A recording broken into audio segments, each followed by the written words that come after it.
வந்தனம் நான் உங்கள் அம்சா. இப்போ தான் நீங்கள் ஃபஸ்ட் டைம் நம்ம சேனலை பார்க்க போகிறீங்க அப்படின்னா மறக்காமல் நம்ம சேனலில் சப்ஸ்கிரைப் பண்ணிக்கோங்க. இந்த வீடியோவில் நம்ம என்ன பார்க்க போகிறோம் அப்படின்னா டே இன் மை லைஃப். ஹவுஸ் ஒய்ஃபாக என்னோட டே எப்படி போகுது அப்படின்றது தான். Welcome to vlog number 1. This is my life.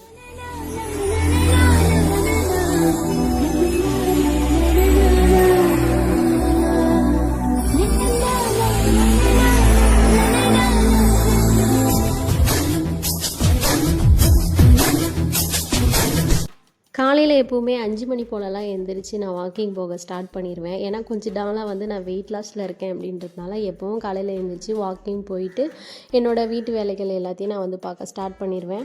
Walking போகிறது வந்து ஒரு அரை மணி நேரம் போவேன். 4000 ஸ்டெப் வந்து கம்ப்ளீட் பண்ணிவிட்டு அதுக்கப்புறமா வந்து வாக்கிங் போக ஆரம்பிச்சிடுவேன். எப்போவுமே இப்படி தான் தினமும்.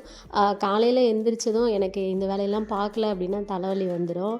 என்றைக்காவது ஒரு நாள் வந்து இந்த வேலையெல்லாம் நான் பார்க்கவே மாட்டேன். என்னால் அன்றைக்கி வந்து முடியல அப்படின்னா ரொம்ப முடியல அப்படின்னா பார்க்க மாட்டேன். காலையில் எழுந்திரிச்சு வாசல் தெளிச்சுட்டு அதுக்கப்புறமா வந்து ஒரு குட்டியாக ஒரு கோலத்தை போட்டுட்டு அதுக்கப்புறம் பார்த்திங்கன்னா வேலை பார்க்கலாம் அப்படின்னு உள்ளே வந்தால் என்னோடய பையன் வந்து எந்திரிச்சு உட்காந்துருக்கான்.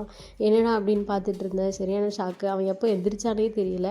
இந்த பேக்ரவுண்டில் ஓடிக்கிட்டு இருக்கிறது வந்து என்னோடய மாமியார். அவங்க வந்து என்னோடய குழந்தை கூட இருக்கிறதுனால அவங்க அந்த வீட்டில் இருக்க வேலையெல்லாம் பார்ப்பாங்க. நான் வந்து எங்கள் வீட்டில் நான் என்னோடய வேலை எல்லாத்தையும் முடிச்சிருவேன். அதுக்கப்புறமா பார்த்திங்கன்னா உள்ளே வந்து பார்த்தா என்னோடய பையன் சும்மாவே கவுந்து படுத்துட்டு பாட்டு பாடிக்கிட்டு இருந்தான். என்னடா செய்கிறான் அப்படின்னு கூப்பிட்டா எந்திரிச்சு பார்த்ததும் நான் வீடியோ எடுக்கிறத பார்த்த உடனே அப்படியே சிரித்து மழுப்பிட்டான். அதுக்கப்புறமா கொஞ்ச நேரம் அவன் கூட உட்காந்துருந்துட்டு அப்படியே வெளியில் போயிட்டு கிச்சனில் போயிட்டு கிச்சன் விண்டோவெல்லாம் ஓப்பன் பண்ணி விட்டுட்டு டீ கேட்டான். அவன் எந்திரிச்சதும் காலையில் டீ குடிச்சு தான் அவனுக்கு பழக்கம். சரியாக இருந்தாலும் சரின்னு பாலை போட்டு டீயை கொதிக்க வச்சு அவனுக்கு கொடுத்தாச்சு. நான் வந்து கிராம்பு தண்ணி தான் எடுத்துக்கிட்டேன். நைட்டே வந்து ஊற வச்சுருந்தேன். அதுக்கப்புறமா காலையில் டிஃபனுக்கு வந்து இந்த ராகி கொழுக்கட்டையும் அவனுக்கு லஞ்சுக்கு வந்து தோசை கேட்டிருந்தான். அதான் 1 2 3லாம் போட்டு அவனுக்கு தோசை மாதிரி ரெடி பண்ணி கொடுத்துட்டு நிறைய வந்து கிளிப்பிங்ஸ் வந்து இந்த வீடியோவில் நான் காமிச்சிருக்க மாட்டேன். என்னால் எனக்கு டைம் இல்லை, அதனால் காமிச்சிருக்க மாட்டேன். அதுக்கப்புறம் நானும் என்னோடய ஹஸ்பண்டும் கூட்டிகிட்டு போய் அவனை ஸ்கூலில் விட்டுட்டு ரிட்டன் வீட்டுக்கு வந்து நான் வந்து ஏபிசி ஜூஸ் தான் எடுத்துக்கிட்டேன். ஏன்னா வெயிட் லாஸில் இருக்கேன் அப்படின்றதுனால என்னால் வந்து ஃபுட்டு காலையில் எடுக்க முடியாது.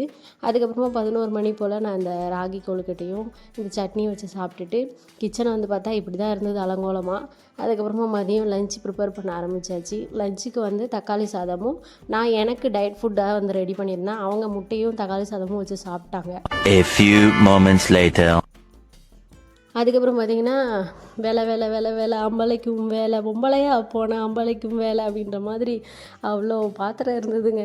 காலையிலையும் மதியமும் சமைச்சா எவ்வளோ பாத்திரம் இருக்குமோ அவ்வளோ பாத்திரம் இருந்தது. நான்லாம் கல்யாணத்துக்கு முன்னாடி என்னோடய அம்மா வீட்டில் சாப்பிட்ட தட்டை கூட நான் கழுவுனது இல்லைங்க. இப்போ என்னடானா போட்டு கழுவிட்டு அவ்வளோ பாத்திரம். அது எப்படின்னே தெரியல. இந்த கல்யாணம் ஆகிடுச்சுன்னா ஆட்டோமேட்டிக்காக வந்து வீட்டில் வேலை பார்க்கணுன்னு அந்த மைண்டில் யாராவது ஃபிக்ஸ் பண்ணி வச்சுருக்காங்களா இல்லை அது எப்படி இருந்தாங்க எனக்கும் தெரியல.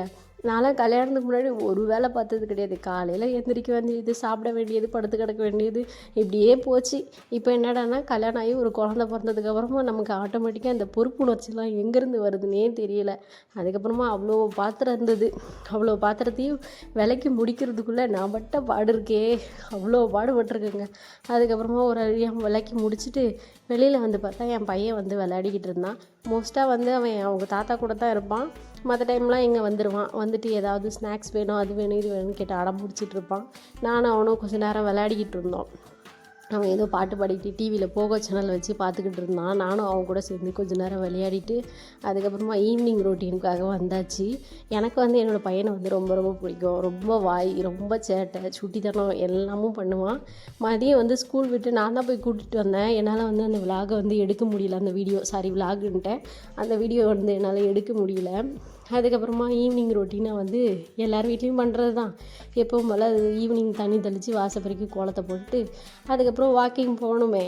4 o'clock வந்து டீ குடிப்பேன். இப்போ அதையும் நான் விட்டுட்டேன். சுகர் வந்து சேர்த்துக்கிறேன் அப்படின்றதுனால அதை விட்டுட்டேன். அதுக்கப்புறமா நைட்டு அவனை தட்டி சாப்பாடு கொடுத்து தூங்க வச்சாச்சு. ஸோ இப்படி தான் என்னோடய டே போயிட்டுருக்கு. இந்த வீடியோ உங்களுக்கு பிடிச்சிருக்கும்னு நினைக்கிறேன். இந்த மாதிரி டிஃப்ரெண்ட்டான நிறைய வீடியோ பார்க்க நம்ம சேனல் சப்ஸ்கிரைப் பண்ணி வச்சுக்கோங்க. தேங்க்யூ ஃபார் வாட்சிங்.